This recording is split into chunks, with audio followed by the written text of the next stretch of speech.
रसूलुल्लाह सल्लल्लाहु अलैहि वसल्लम।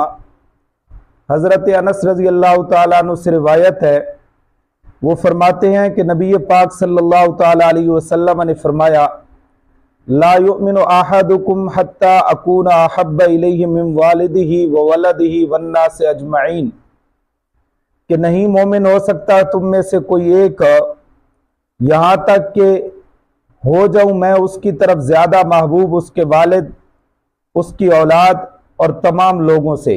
औ कमा क़ाल नबी सल्लल्लाहु अलैहि वसल्लम, रवाहुल बुखारी वल मुस्लिम।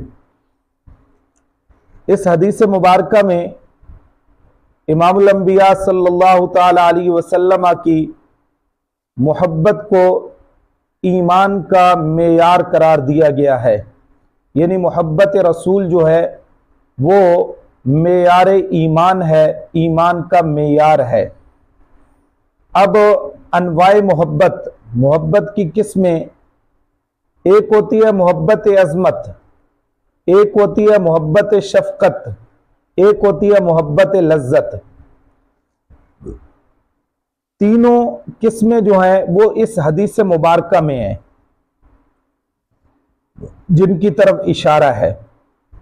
मोहब्बत अज़मत वालिद की मोहब्बत, मोहब्बत शफ़क़त बेटे की मोहब्बत, मोहब्बत लज्जत बीवी की मोहब्बत।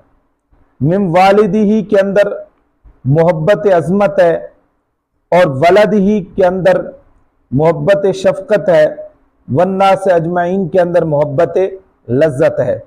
या यूं समझें कि बड़े से मोहब्बत, छोटे से मोहब्बत और बराबर वाले मसावी से मोहब्बत। मिम वालिदिही के अंदर बड़े से मोहब्बत, मिम वलदिही के अंदर छोटे से मोहब्बत और वन्नास अजमईन के अंदर बराबर वाले से मोहब्बत।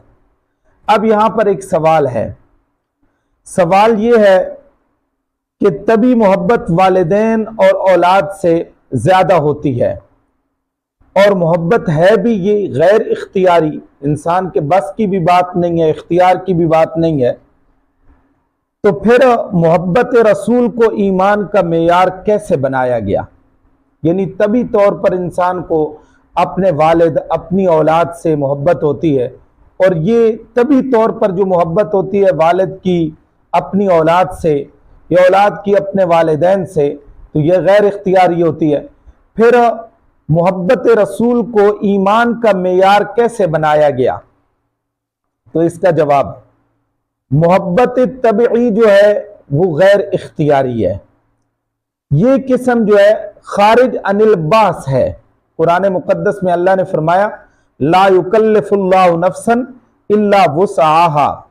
काजी बेजावी रहमतुल्लाह तआला अलैह ने फरमाया कि यहां तभी मोहब्बत मुराद नहीं, बल्कि यहां पर मोहब्बत अक्ली है।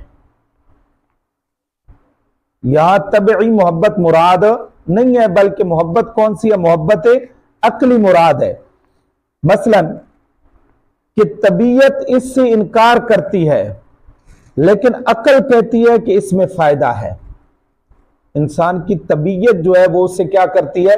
इनकार करती है। अक्ल जो है वो कहती है इसमें क्या है? फायदा है। जैसे मरीज कि वो दवा को नापसंद समझता है, जबकि अक्ल कहती है कि इसमें फायदा है, कि दवाई लेगा अल्लाह ताला की जात शिफा अता फरमाएगी। अब हदीस में यही मोहब्बत, मोहब्बत अक्ली मुराद है कि नबी पाक सल्लल्लाहु ताला अलैहि वसल्लम का हुक्म आ जाए कि ये काम करो, वालिदैन का हुक्म आए कि न करो। अब अगरचे तबीयत का मैलान जो है वो वालिदैन की तरफ है, लेकिन अक्ल कहती है कि नबी पाक सल्लल्लाहु ताला अलैहि वसल्लम का हुक्म मानने से इसमें फायदा है।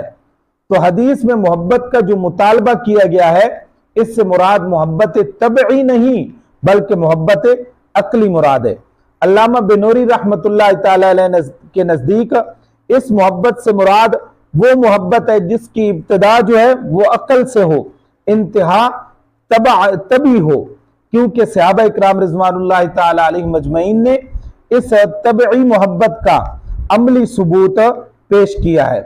अब मोहब्बत के तीन बड़े असबाब, जमाल, कमाल, नवाल। और पैगंबर अलैहिस्सलातु वस्सलाम के अंदर ये तीनों जो हैं अतम दर्जे के पाए जाते हैं। नबी पाक सल्लल्लाहु अलैहि वसल्लम का यानी मोहब्बत के असबाब जो हैं वो कितने हैं? 3 हैं। जमाल है, कमाल है, नवाल है। जमाल से मुराद खूबसूरती, जमाल। अब पैगंबर अलैहिस्सलातु वस्सलाम के अंदर जमाल जो है ये भी हद दर्जे का है। नंबर 2 कमाल, पैगंबर अलैहिस्सलातु वस्सलाम के अखलाक, रसूल अकरम सल्लल्लाहु अलैहि वसल्लम के अंदर अखलाक और कमालात जो हैं वो भी अतम दर्जे के हैं। नवाल जूद सखावत, पैगंबर अलैहिस्सलातु वस्सलाम के अंदर सखावत जो है ये भी क्या है? अतम दर्जे की है। एक दूसरी हदीस मुबारका में आता है